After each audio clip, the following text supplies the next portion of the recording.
To start us off in our first section on the economy, I want to go to someone in the audience who's written a number of best-selling books on economic themes, including Dead Aid, a great bestseller here in Canada, and How the West Was Lost, and she is Dambisa Moyo. Dambisa, if I could have your one question, please.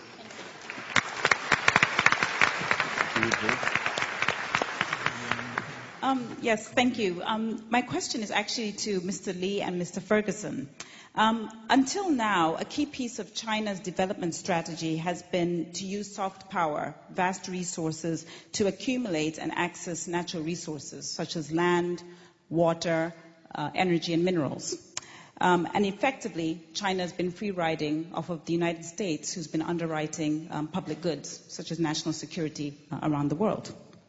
As we head towards 9 billion people on the planet in 2050 and add 2 billion people into the middle class in 2030, my question to you is, how aggressive do you think China will become in her efforts to secure natural resources? In other words, what is the likelihood that China moves from the soft power strategy of accumulating resources to one where she becomes depends more aggressively on hard power, and therefore adopts more military and colonial-like strategies of accumulating resources, particularly in the context of Africa? Good question.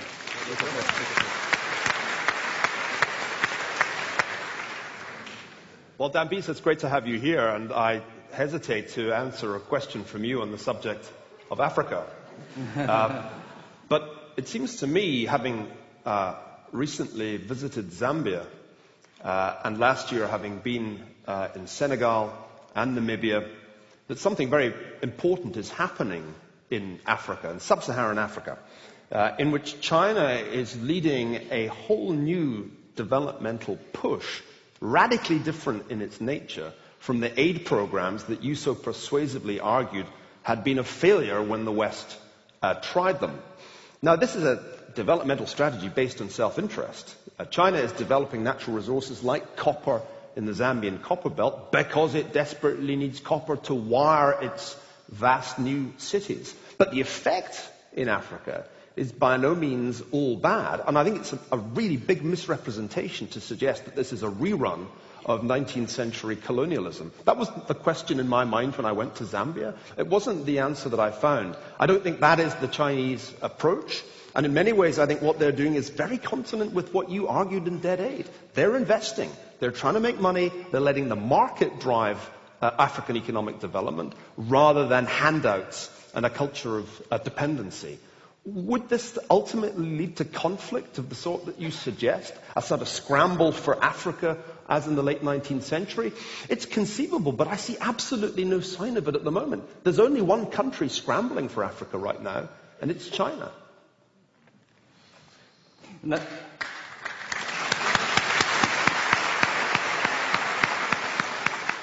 me follow up Neil's great points by adding 3 simple observations. Number 1, intention. First, China doesn't have the intention to go with the old path of colonialism in the old days.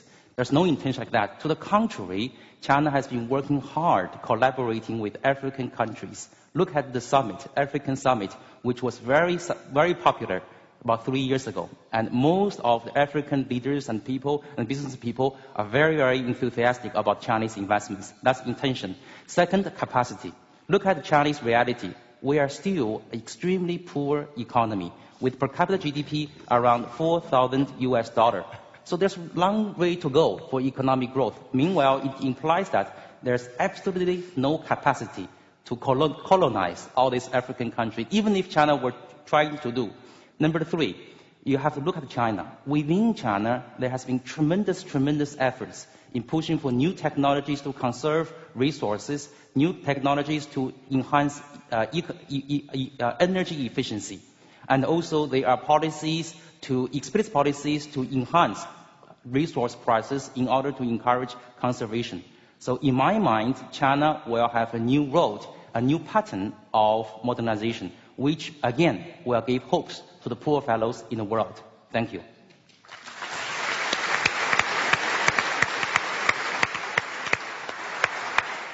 I want to ask you, though, Dr. Kissinger, isn't it one of the traps that nations that begin to assume a global power status fall into, which is their supply lines, the resources that they have to sustain in countries around the world to fund their development? Do you think China is at risk here of either reaching beyond itself and, as Dambisa said, having to project beyond soft power, hard power, to defend these lines of resources back to China? Well, that China will want to acquire resources for its industry. It's a natural evolution. Whether it believes that in order to have the access to these resources, it must also be militarily dominant, that's another decision. If you look at the rise of Germany before World War I, the world would probably have been able to live with Germany having the largest land army. But when on top of it, it tried to develop the largest naval force, it began to threaten the long-term existence of Great Britain. So there are two challenges. We have to understand that China will get stronger, and we cannot react neuralgically to every indication of Chinese strength.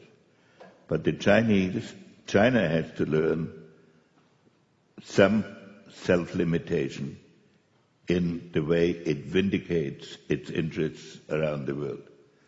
Both of these tendencies have to exist.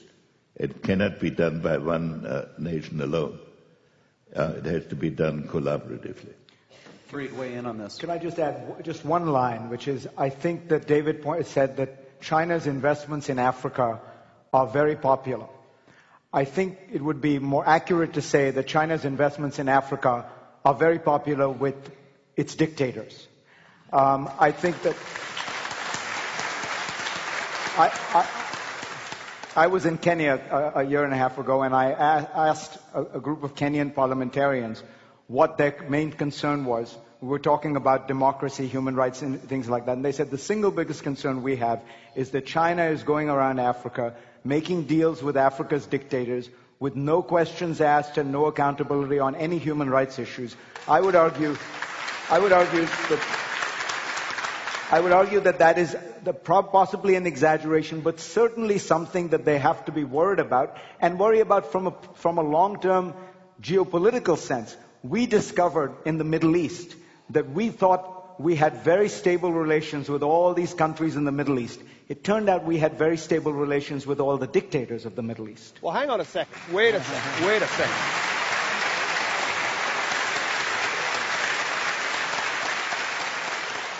Fareed, I'm a historian more than I'm a economist. Just remind me, are you saying that Western powers never did deals with African dictators? And this is some new and terrible deformity of Chinese policy? You know, I go to Africa, as I said too. I spoke to the miners in the copper belt who had no jobs when the state-owned mining system collapsed, and now have jobs because the Chinese reopened the mines, and not only reopened them, but extended them. It's not fair to say that China only deals with African dictators. It deals with African democracies. It deals with the governments it finds in Africa, including the governments that Western powers propped up for too many years. I make no apologies for the West on this issue. I make no apologies for the West. I'm simply pointing out that China is doing what it's doing with the leadership class. That may not reflect the wishes of the entire African public. But would you say that would Africa be better off if China didn't invest there? No, I'm not Would saying, Africa be better I'm off not if saying China that at all. wasn't its biggest trading partner? I think that's the kind of hypocritical argument that if I were Chinese, I'd find quite annoying. You're obviously finding it annoying even though you're not Chinese.